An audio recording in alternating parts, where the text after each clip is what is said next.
Hey everyone, my name is Nathan Elson, and today we're going to talk about something that I've never actually talked about on this channel, which is anamorphic lenses. And these things are they are so pretty, but let's just get into it. So a little while ago, SIRUI reached out to me and asked if I was interested in testing any of their products. And as someone who has shot mostly stills for the last 15 years, but is starting to get a little bit more and more into the video side of things, anamorphic footage is something that I've been itching to try my hand at. And from what I've seen online, SIRUI just happens to make some of the best budget anamorphic lenses on the market. And if you saw my last video, you know that 50mm just happens to be what I consider to be the most versatile focal length. So they sent me this, which is the Venus 50mm T2.9 anamorphic lens with a 1.6 times squeeze factor. And this thing is just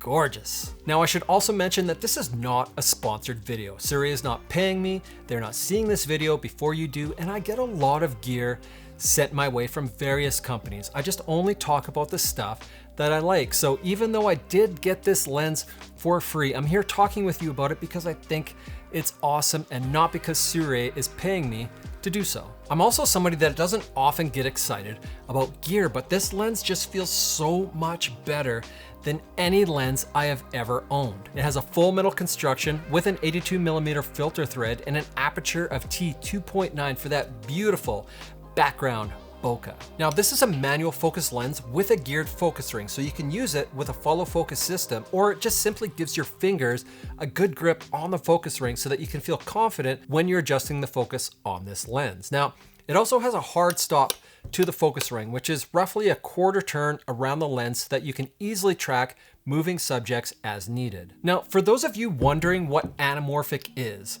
the easiest way to explain it is that this lens produces a super wide image that is then squeezed together on the sides, making it super tall. And then you go into post and you de-squeeze that image back down to its proper format. But what that does is it gives you this framing height of whatever lens you choose. So in this case, 50mm, but on the sides you get a focal length that is much wider, which for this lens is roughly the equivalent of about a 35mm lens. So why would you want a lens that does this? Well, it allows you to have the compression of a long lens so that you can isolate your subject with that flattering focal length, but it also gives you a lot more room on the sides of your frame so that you can include more of the environment. And that gets you that cinematic quality to your footage. And I know that that's a term that gets thrown around a lot on YouTube these days, but almost every major motion picture that you see in the theater is shot on anamorphic lenses, and that's why they look as awesome as they do. Now it's also the reason that you see those black bars on the top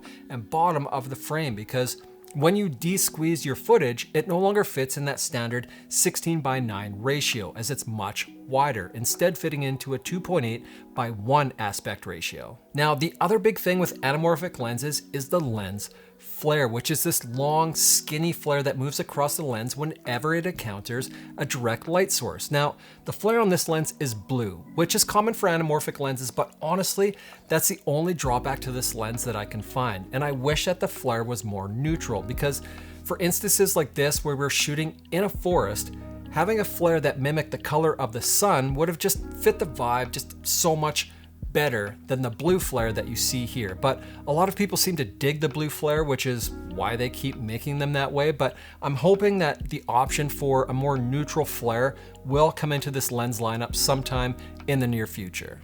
Now for the rig itself, I'm shooting on a Nikon Z6 II with the Atmos Ninja 5 so that I can shoot in 10-bit.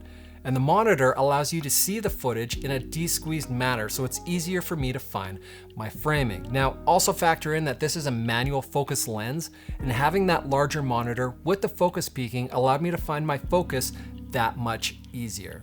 Now, aside from that, I haven't had a ton of time with this lens, but from the testing that I've done, I found that it looks amazing, both in tight as well as pulled back for more of a full body shot. And this lens has me super pumped to try my hand at shooting a short film, or I actually have the opportunity coming up soon that I might be shooting a music video. So keep your eyes on this channel because I'm hoping to have that for you all very, very soon. And this is 100% the lens that I'm going to use for that project. So for those of you interested in anamorphic lenses, SIRUI was kind enough to hook you all up with a discount code, which gives viewers of this channel an additional 5% off of their purchase. So use the link down in the description below or use coupon code Nathan5 at checkout.